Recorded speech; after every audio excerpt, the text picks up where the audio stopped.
الحمد لله نحمده ونستعينه ونستغفره ونؤمن به ونتوكل عليه ونعوذ بالله من شرور أنفسنا ومن سيئات أعمالنا من يهده الله فلا مضل له ومن يضلله فلا هادي له ونشهد أن لا إله إلا الله وحده لا شريك له ونشهد أن سيدنا وسندنا ومولانا محمدا عبده ورسوله صلى الله تعالى عليه وعلى آله وأصحابه أجمعين أما بعد فأعوذ بالله من الشيطان الرجيم بسم الله الرحمن الرحيم شهر رمضان الذي أنزل فيه القرآن هدى للناس وبينات من الهدى والفرقان وقال النبي صلى الله عليه وسلم هو شهر أوله رحمة وأوسطه مغفرة وآخره عتق من النار ومن خفف عن مملوكه فيه أعتقه الله من النار۔ پچھلے جمعے میں حضرت سلمان فارسی رضی اللہ تعالیٰ عنہ کی ایک روایت کی تشریح ذکر کی جا رہی تھی۔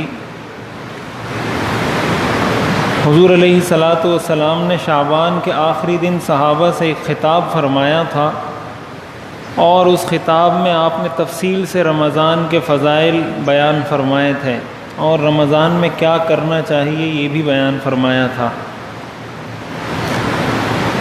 اسی حدیث میں آگے حضور علیہ الصلاۃ والسلام نے افطاری کروانے والوں کی فضیلت بیان فرمائی کہ جو کسی کو افطاری کروائے تو اس کو اللہ تعالیٰ ایک تو یہ اجر عطا کرتے ہیں، ایک تو یہ بدلہ عطا کرتے ہیں کہ جتنا ثواب روزہ رکھنے والے کو ملا ہے اتنا ہی ثواب افطاری کروانے والے کو دیا جاتا ہے، اور اس روزہ دار کے ثواب میں بھی کوئی کمی نہیں ہوتی۔ ایسا نہیں ہے کہ اس کے ثواب میں سے کچھ کم کر کے افطاری کروانے والے کو دے دیا، بلکہ اس کو بھی پورا ثواب ملتا ہے اور افطاری کروانے والے کو بھی پورا ثواب ملتا ہے۔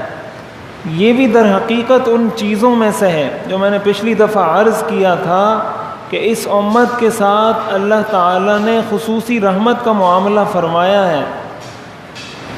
ہر چیز میں اللہ تعالیٰ نے اس امت کے ساتھ ایک الگ امتیازی انفرادی خصوصی رحمت فرمائی ہے۔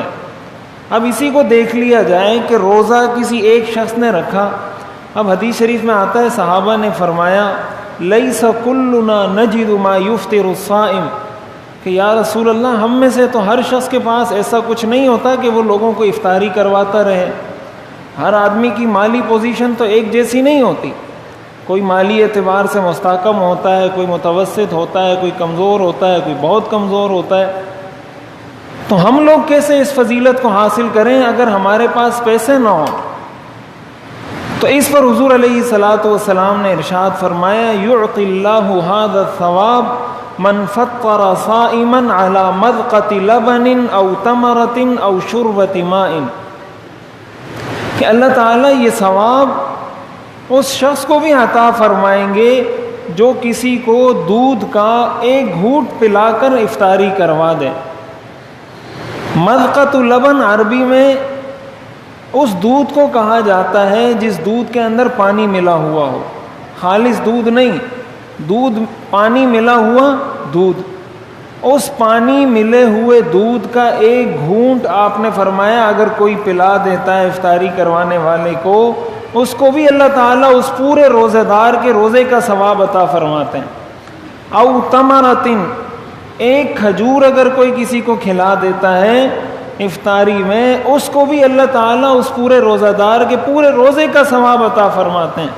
او شربۃ ماء، کچھ بھی نہ ہو، ایک گھونٹ پانی اگر کوئی کسی روزہ دار کو افطاری میں پلا دیتا ہے، اس کو بھی اللہ تعالیٰ اس روزہ دار کے پورے روزے کا ثواب عطا فرماتے ہیں۔ اب اس سے بڑی رحمت اور کیا ہوگی؟ اس سے بڑی رحمت اور مہربانی اللہ کی اپنے بندوں پر کیا ہوگی؟ اللہ تعالیٰ نے تو دروازے کھول دیے ہیں۔ حدیث شریف کے اندر آتا ہے جنت میں اللہ تعالیٰ نے ایک دروازہ ہے، ان فی الجنت بابا یقال له الریان، جنت میں ایک دروازہ ہے جس کا نام ریان ہے، یدخل فیہ الصائمون یوم القیامہ، جس سے قیامت میں صرف روزہ دار داخل ہوں گے، لا يدخل معهم احد غیرهم، ان کے ساتھ کوئی بھی اس دروازے سے داخل نہیں ہوگا، یقال این الصائمون فیدخلون منہ، یہ آواز لگائی جائے گی، ندا لگائی جائے گی، پکارا جائے گا کہاں ہے روزہ دار، وہ اس دروازے سے داخل ہو جائیں، فَإِذَا دَخَلَ آخِرُهُمْ أُغْلِقَ فَلَمْ يَدْخُلْ مِنْهُ أَحَدٌ، جب روزہ دار داخل ہو جائیں گے اس دروازے کو بند کر دیا جائے گا، پھر اس دروازے سے کوئی داخل نہیں ہوگا۔ یہ اللہ تعالیٰ نے روزہ رکھنے والوں کے لیے خصوصی، جیسے VIP لوگ ہوتے ہیں نا، ان کے لیے انٹرنس الگ ہوتی ہے کہ انہوں نے اس راستے سے آنا ہے، آپ نے اس راستے سے جانا ہے، آپ نے اس راستے سے جانا ہے۔ جنت میں اللہ تعالیٰ نے روزہ رکھنے والوں کے لیے الگ دروازہ متعین کیا ہوا ہے کہ اس دروازے سے کسی بھی اور شخص کو جانے کی اجازت نہیں ہے، یہ VIP انٹرنس ہے، صرف ان لوگوں کے لیے جو روزہ رکھا کرتے تھے۔ تو جو لوگ روزہ داروں کو افطاری کرواتے ہیں، حضور علیہ الصلاۃ والسلام نے فرمایا کہ اس کو بھی روزہ دار جتنا ثواب ملتا ہے، اس کا مطلب اللہ تعالیٰ اس کو بھی اس دروازے سے داخل فرمائیں گے۔ تو ایک اگر کسی نے خود روزہ رکھا ہو، پھر کسی روزہ دار کو افطار بھی کروایا ہو، گویا اس نے دو ٹکٹ اس نے حاصل کر لیے، 2 سرٹیفکیٹس اس نے حاصل کر لیے اس دروازے سے داخل ہونے کے۔ ایک تو یہ کہ اس نے خود روزہ رکھا، دوسری بات یہ کہ روزہ دار کو افطار کروایا، تو اس کی بہت زیادہ فضیلت ہے اور اس چیز کو فروغ دینا چاہیے، رواج دینا چاہیے۔ گھروں کی سطح پر بھی، گھروں کی سطح کا مطلب یہ ہے کہ گھر میں کوئی چیز پکائی ہے تو اپنے پڑوس میں، اپنے کرایہ داروں میں، اپنے رشتہ داروں میں ان کو کچھ تھوڑا تھوڑا کر کے افطاری میں بھیج دیں۔ کچھ نہیں بھیج سکتے، کھجور بھیج دیں، 1-2 کھجور تو بھیج سکتے ہیں، 1-2 فروٹ کے کوئی دانے تو بھیج سکتے ہیں، کچھ فروٹ کاٹ کے تو بھیج سکتے ہیں۔ اس کو بھیجیں، اس چیز کو، اس رواج کو عام کریں۔ ہمارے معاشرے میں نفرتیں اتنی زیادہ ہو گئی ہیں، اتنی زیادہ ہو گئی ہیں، اتنی زیادہ ہو گئی ہیں، الامان الحفیظ، ہر چیز میں نفرت، ہر چیز میں تشدد، ایسا ماحول بنا دیا گیا ہے کہ انسان دیکھ کے پریشان ہوتا ہے کہ یہ کون سا مسلمانوں کا معاشرہ ہے۔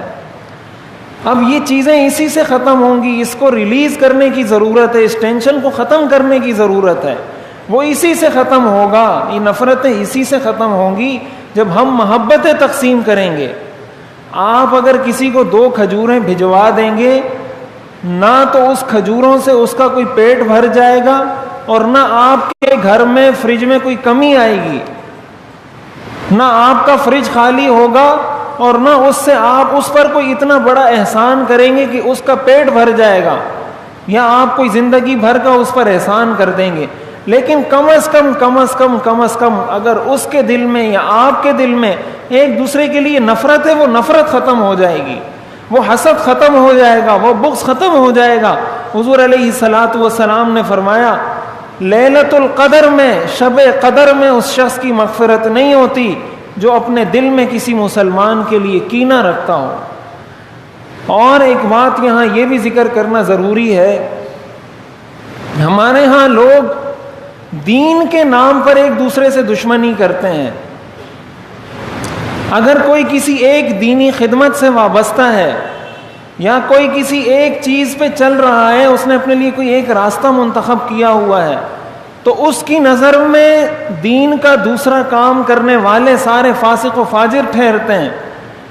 اپنی مرضی ہے، کسی پر فاسق کا فتویٰ لگاؤ، کسی پر کافر کا فتویٰ لگاؤ، کسی پہ مشرک کا فتویٰ لگاؤ، بس بائیں ہاتھ کا کھیل ہے، کسی کو فاسق بنانا، کسی کو کافر بنانا۔ حدیث شریف میں آتا ہے، حضور علیہ الصلاۃ والسلام نے ارشاد فرمایا، جس نے کسی مسلمان کو یہ کہا کہ یہ کافر ہے، تو یا تو حقیقت میں وہ کافر تھا تو اس کی بات ٹھیک تھی، اگر وہ کافر نہیں تھا اور اس نے کہہ دیا، یہ بولنے والا خود کافر ہو جائے گا۔ یہ کوئی معمولی چیز نہیں ہے، بات بات پہ لوگوں کو دین سے خارج کر دینا، گستاخ قرار دے دینا، مشرک قرار دے دینا۔ عجیب و غریب کلچر ہمارے ہاں فروغ دیا جا رہا ہے، اور اس کی بنیادی وجہ یہ رمضان ماہ قرآن ہے۔ اس رمضان میں ہم تراویح میں قرآن پڑھتے ہیں۔ کیوں پڑھتے ہیں؟ اس مہینے میں اللہ نے قرآن کو نازل کیا ہے۔ اس مہینے میں حضور علیہ الصلاۃ والسلام حضرت جبریل کے ساتھ پورے قرآن کا دور کیا کرتے تھے، ان کو قرآن سنایا کرتے تھے حضرت جبریل علیہ السلام کو۔ یہ قرآن کا مہینہ ہے، ہم نے اپنے آپ کو قرآن سے دور کر دیا ہے۔ قرآن سے دور ہونے کا ہم تو یہ سمجھتے ہیں کہ شاید ہم بہت قریب ہیں۔ قرآن کے ہر مسلمان پر، ہر انسان پر کچھ حقوق ہیں، اور جب وہ حقوق ہم ادا نہیں کریں گے ہمارا معاشرہ اسی طرح تباہی کی طرف جائے گا۔ ہم یہ سمجھتے ہیں کہ شاید قرآن کو قریب کرنے کا مطلب یہ ہے کہ اس کو اچھے غلاف میں لپیٹ کر خوشبو لگا کر ادب سے رکھ دو۔ یہ قرآن کا ادب ہے، اچھی بات ہے، کوئی کرتا ہے، لیکن کیا قرآن اس مقصد کے لیے نازل ہوا تھا؟ ٹی وی کو بھی کبھی غلاف میں بند کر کے خوشبو لگا کے رکھا ہے؟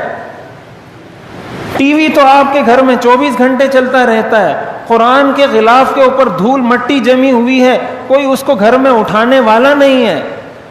تو یہ مسلمان قرآن پر ایمان لایا ہے یا ٹی وی پر ایمان لایا ہے؟ یہ اللہ کو کیا جواب دے گا؟ وقال الرسول یا ربی ان قوم اتخذوا هذا القرآن مہجورا۔ حضور علیہ الصلاۃ والسلام قیامت کے دن یہ شکوہ کریں گے۔ وقال الرسول، یہ قرآن کی آیت ہے، کوئی اپنا فلسفہ نہیں پیش کر رہا۔ وقال الرسول، رسول کہے گا یا ربی، اے میرے رب، ان قومی، میری اس قوم نے اتخذوا القرآن مہجورا، قرآن کو پس پش ڈال دیا تھا، قرآن کو انہوں نے چھوڑ دیا تھا۔ نام کے مسلمان تھے، عبداللہ نام رکھ لینے سے کوئی مسلمان نہیں ہو جاتا۔ اپنے عمل کو مسلمانوں والا بنانا ہوگا، قرآن کے مطابق بنانا ہوگا۔ جب رسول یہ شکوہ کریں گے کہ میری اس قوم نے اس قرآن کو پس پش ڈال دیا تھا، وَيَوْمَ يَعَضُّ الظَّالِمُ عَلَى يَدَيْهِ يَقُولُ يَا لَيْتَنِي اتَّخَذْتُ مَعَ الرَّسُولِ سَبِيلًا یا ویلتا لیتنی لم اتخذ فلانا خلیلا لقد اضلنی عن الذکر بعد اذ جاءنی وکان الشیطان للانسان خذولا۔ قیامت کے دن گناہگار ظالم اپنے ہاتھ کاٹے گا، اپنے ہاتھ چبائے گا اور کہے گا اے کاش میں نے اس رسول کی بات مانی ہوتی۔ اس رسول کی بات یہ قرآن ہے، یہ حدیث ہے، یہ مذہب ہے، یہ اسلام ہے۔ وہ کہے گا یا ویلتا، اے میری بربادی، لیتنی لم اتخذ فلانا خلیلا، میں نے اس فلاں آدمی کو دوست نہ بنایا ہوتا۔ آج ہمارا سب سے بہترین دوست ٹی وی ہے، آج ہمارا سب سے بہترین دوست موبائل ہے، آج ہمارا سب سے بہترین دوست وہ ہمارا یہ لہو و طرب کے آلات ہیں، میوزک ہے، یہ ہمارے دوست بن چکے ہیں۔ ہمارے پاس قرآن کے لیے وقت نہیں، والدین کے لیے وقت نہیں، رشتہ داروں کے لیے وقت نہیں، پڑوسیوں کے لیے وقت نہیں۔ ٹی وی کے لیے ہمارے پاس 24 گھنٹے ہیں، موبائل کے لیے ہمارے پاس 24 گھنٹے ہیں، سوشل میڈیا کے لیے ہمارے پاس 24 گھنٹے ہیں۔ اور قرآن کو پسے پش ڈالنے کا کیا مطلب ہوتا ہے؟ اور ہم قرآن کو کس طرح پسے پش ڈالیں گے؟ اسی کو تو کہا جاتا ہے یا ویلتا لیتنی لم اتخذ فلانا خلیلا، کاش میں نے اس ٹی وی کو دوست نہ بنایا ہوتا، کاش میں نے اس موبائل کو دوست نہ بنایا ہوتا، اس وی سی آر کو دوست نہ بنایا ہوتا، ان میوزک والوں کو، فلم اسٹاروں کو، اداکاروں کو دوست نہ بنایا ہوتا۔ اتخذت مع الرسول سبیلا، کاش میں نے رسول کا راستہ اختیار کیا ہوتا، اس کو اپنا دوست بنایا ہوتا۔ ہمارے گھروں میں قرآن نہیں کھلتا، ہم مسلمان ہیں، ٹی وی ہمارے گھر میں ہر وقت کھلا رہتا ہے، کبھی ہم نے اپنے گریبان میں جھانکا ہے؟ غلاف میں رکھ لینے سے قرآن کا حق ادا ہو جائے گا؟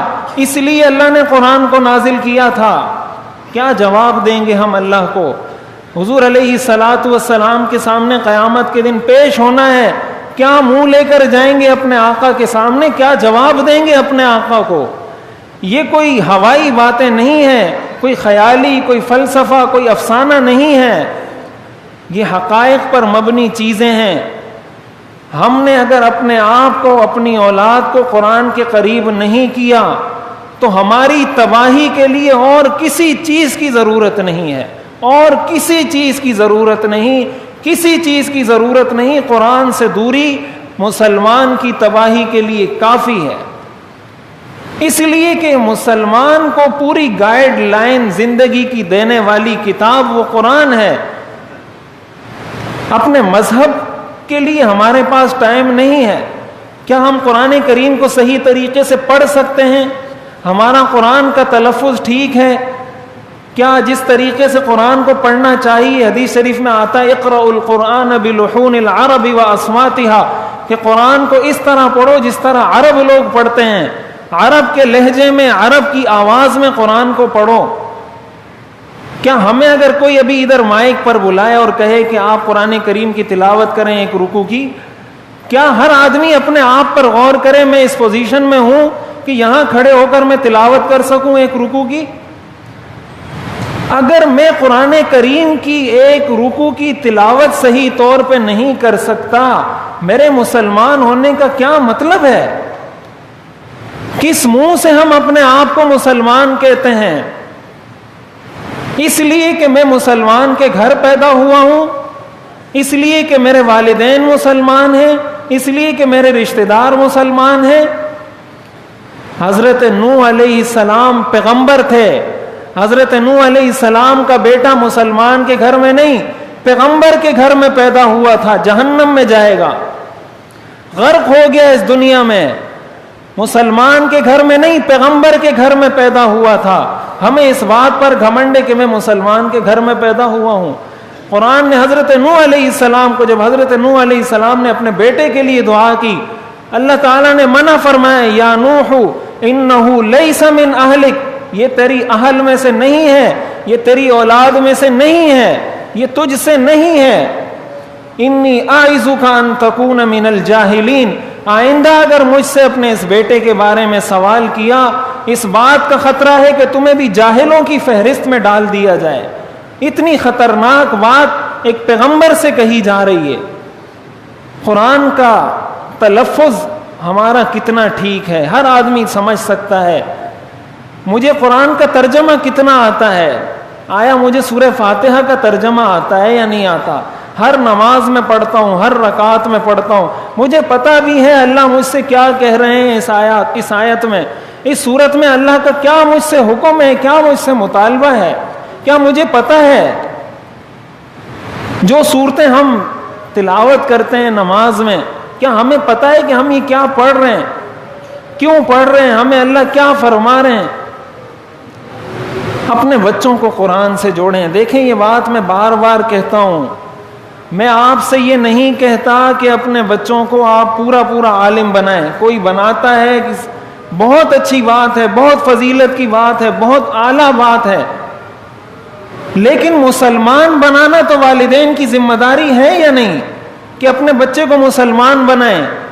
آج کل جس طریقے سے فتنے آ رہے ہیں، جس طریقے سے میڈیا کے اوپر، ٹی وی چینلز کے اوپر، یوٹیوب کے اوپر، سوشل میڈیا کے اوپر دین کے نام پر اتنے فتنے ایجاد ہو چکے ہیں کہ اچھا خاصا مضبوط آدمی ہل کے رہ جاتا ہے کہ یار اس کی بات مانوں، اس کی بات مانوں، اس کی بات مانوں، اس کی بات مانوں، اچھا خاصا مضبوط مسلمان ہل کے رہ جاتا ہے۔ تو جس کو قرآن کا ترجمہ بھی نہ آتا ہو، جس کو قرآن کی بنیادی معلومات بھی نہ آتی ہوں، اس کا کیا حال ہوگا؟ اس کو تو ذرا سا کسی نے جھٹکا دیا وہیں ہل جائے گا۔ یہ ایمان ہمارے پاس ہے، لیکن اس بات کی کوئی گارنٹی نہیں ہے کہ یہ ایمان ہم قبر میں ساتھ لے کر جائیں گے، اس بات کی کوئی گارنٹی نہیں ہے ہمارے پاس۔ قرآن کریم میں آتا ہے وَلَا تَمُوتُنَّ إِلَّا وَأَنْتُمْ مُسْلِمُونَ، تمہیں موت اس حال میں آنی چاہیے کہ تم مسلمان ہو۔ اور یہ موت کب مسلمان ہونے کی حالت میں آئے گی؟ جب زندگی مسلمان ہونے کی حالت میں گزرے گی۔ اگر پورا عالم نہیں بنا سکتے اپنے بچے کو قرآن صحیح طریقے سے پڑھنا سکھائیں، کل آپ مر جائیں گے, قبر میں پڑے رہیں گے, پھر مولویوں کے پیچھے آپ کی اولادیں چکر لگاتی رہے گی. کیوں مولویوں کے پیچھے چکر لگاتے ہو؟ خود کیوں اپنی اولاد کو اتنا نہیں پڑھاتے کہ وہ آپ کے پیچھے کل ایصال ثواب کر سکے, ایک قرآن پڑھ کر آپ کو بخش سکے؟ اپنی اولاد کو اس قابل بھی نہیں بنایا کہ مرنے کے بعد ایک قرآن خود پڑھ کر آپ کو ایصال ثواب کر سکے. یہ اولاد آپ کے کس کام آئے گی آخر؟ کیا دنیا کو ہم نے مقصد زندگی بنا لیا ہے؟ کیا ہم نے مرنا نہیں ہے؟ ابھی ایک سروے آیا تھا, ایک رپورٹ آئی تھی, دنیا کے اندر ہر سیکنڈ میں 2 آدمی مرتے ہیں. ہر سیکنڈ کے اندر دنیا میں 2 آدمی مرتے ہیں. اس حساب سے 24 گھنٹے میں مرنے والوں کی تعداد 1,70,000 ہے. 24 گھنٹے میں 1,70,000 لوگ اس دنیا سے رخصت ہو رہے ہیں. اور ایک اور سروے آیا تھا کہ 11% لوگ ایسے ہیں جو 60 سال کی عمر کو کراس کرتے ہیں. 89%, 89% لوگ وہ ہیں جو 60 سال کی عمر سے پہلے اس دنیا سے کوچ کر جاتے ہیں. ہم تو اس انتظار میں ہیں کہ بوڑھے ہوں گے تو توبہ کر لیں گے. ہمارے پاس کوئی سرٹیفکیٹ ہے, کوئی ڈگری لے کر آئے ہیں, کوئی پرچی لے کر آئے ہیں, کوئی گارنٹی, کوئی وارنٹی کارڈ ہے ہمارے پاس؟ کیا چیز ہے ہمارے پاس؟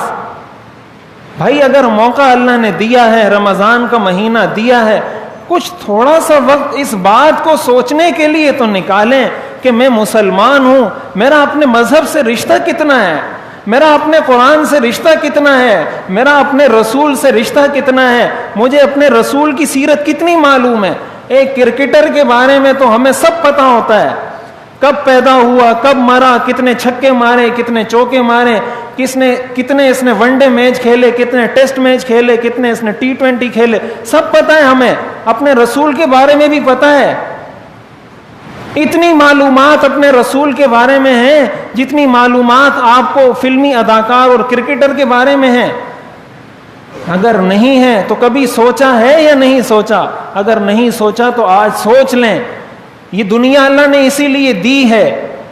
قیامت کے دن پھر انسان ارمان کرتا رہے, حسرت کرتا رہے, اس حسرت کا کوئی فائدہ نہیں. وہ ارمان کسی فائدے کا نہیں. لو ان لنا کرۃ فنکون من المؤمنین, ایک دفعہ اگر پھر موقع مل جائے میں بڑا پکا مسلمان بن جاؤں گا. اللہ تعالیٰ فرماتے ہیں کیا میرے رسول, میرے پیغمبر, میرا پیغام تجھے ملا تھا؟ نہیں ملا تھا. جب ملا تھا تو اب اس کو چکھ. فذوقوا بما کنتم تکسبون اليوم ننساہم کما نسوا لقاء یومہم ھذا. آج ہم بھی, اللہ تعالیٰ کی دھمکی سنیں, یہ قرآن کی آیت ہے, اليوم ننساہم, آج ہم بھی ان کو اسی طرح بھلا دیں گے, کما نسوا لقاء یومہم ھذا, جس طرح انہوں نے اس آخرت کے دن کو بھلا دیا تھا. ہم نے آخرت کے دن کو بھلایا ہے. اللہ تعالیٰ نے قرآن میں فرمایا کہ ایسے لوگوں کو میں بھی قیامت کے دن بھلا دوں گا. جہنم میں جاتے ہیں, عذاب میں جاتے ہیں, جلتے ہیں, پریشان ہوتے ہیں. یہ اللہ نے ابھی بتا دیا ہے, کوئی اچانک اللہ نہیں کریں گے, پہلے بتا دیا ہے, انفارم کر دیا ہے اور موقع بھی دے دیا ہے. اب ہم اپنی زندگی پر غور کریں, اپنی اولادوں کو دین سے جوڑیں, مذہب سے جوڑیں.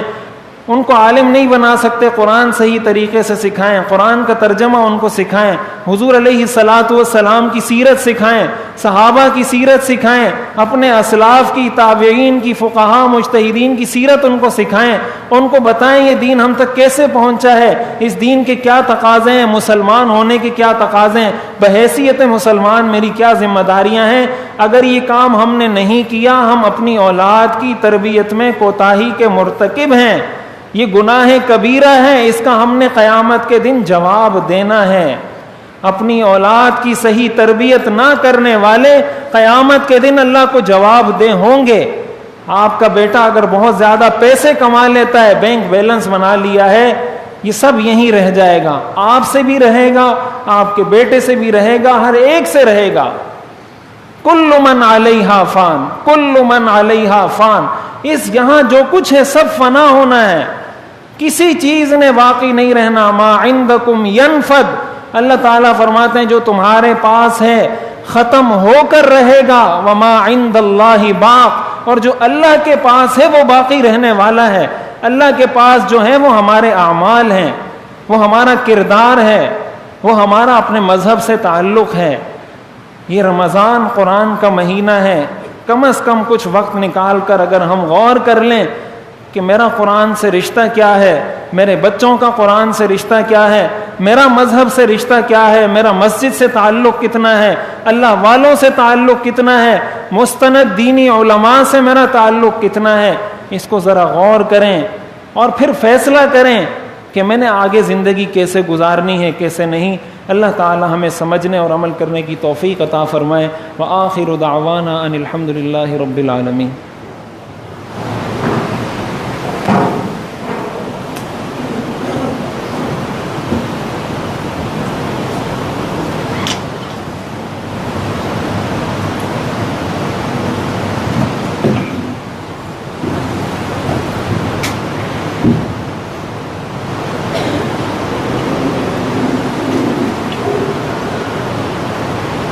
اللہ اکبر اللہ اکبر اللہ اکبر اللہ اکبر اشہد ان لا الہ الا اللہ اشہد ان لا الہ الا اللہ اشہد ان محمد رسول اللہ اشہد ان محمد رسول اللہ